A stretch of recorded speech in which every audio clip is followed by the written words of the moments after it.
pertumbuhan anak tidak hanya dilihat dari berat badan, tetapi juga tingginya. Pasalnya, tinggi badan anak termasuk faktor yang menandai stunting dan menjadi penanda apakah nutrisi anak sudah tercukupi atau belum. Lalu, apa itu stunting dan apa penyebabnya? Stunting adalah kondisi di mana anak mengalami gangguan pertumbuhan sehingga menyebabkan tubuhnya lebih pendek ketimbang teman-teman seusianya dan memiliki penyebab utama berupa kekurangan nutrisi. Banyak yang tidak tahu kalau anak pendek adalah tanda dari adanya masalah gizi kronis pada pertumbuhan tubuh si kecil. Hanya saja, perlu diingat bahwa anak pendek belum tentu stunting, sedangkan anak stunting pasti terlihat pendek. Anak dengan tubuh pendek belum tentu mengalami stunting. Kondisi ini hanya terjadi ketika asupan nutrisi harian kurang sehingga mempengaruhi perkembangan tinggi badannya. Apa penyebab stunting pada anak? Yang pertama, kurangnya asupan gizi selama hamil. Stunting pada anak dapat disebabkan oleh asupan ibu selama hamil yang kurang bergizi dan kurang berkualitas sehingga nutrisi yang diterima janin cenderung sedikit. Akhirnya, pertumbuhan di dalam kandungan mulai terhambat dan terus berlanjut setelah kelahiran.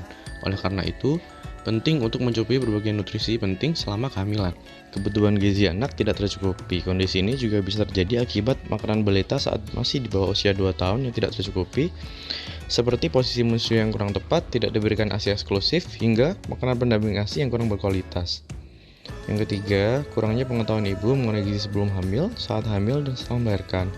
Yang keempat, kurangnya akses air bersih dan sanitasi sehingga menyebabkan anak mudah untuk terinfeksi. Ciri-ciri stunting pada anak. Selain tubuh yang berperawakan pendek dari anak seusianya, ciri-ciri stunting yang lainnya adalah pertumbuhan melambat, wajah tampak lebih muda dari anak seusianya, pertumbuhan gigi terlambat, berat badan balita tidak naik bahkan cenderung menurun, dan anak mudah terserang berbagai penyakit infeksi. Dampak jangka panjangnya, stunting dapat menyebabkan penurunan kemampuan perkembangan kognitif otak anak, kekebalan tubuh lemah sehingga mudah sakit, risiko tinggi munculnya penyakit metabolik seperti kegemukan, penyakit jantung, penyakit pembuluh darah, dan kesulitan dalam belajar. Bahkan ketika sudah dewasa nanti, anak dengan tubuh pendek akan memiliki tingkat produktivitas yang sangat rendah. Bagi anak perempuan yang mengalami stunting, ia berisiko untuk mengalami masalah kesehatan dan perkembangan pada keturunannya saat sudah dewasa. Bagaimana cara mencegah stunting? Beberapa cara mencegah stunting terutama untuk ibu hamil dan bersalin yaitu: pertama, pemantauan kesehatan secara optimal beserta penanganannya pada 1000 hari pertama kehidupan bayi. Yang kedua, melakukan proses persalinan di fasilitas kesehatan terdekat seperti dokter, bidan, maupun puskesmas.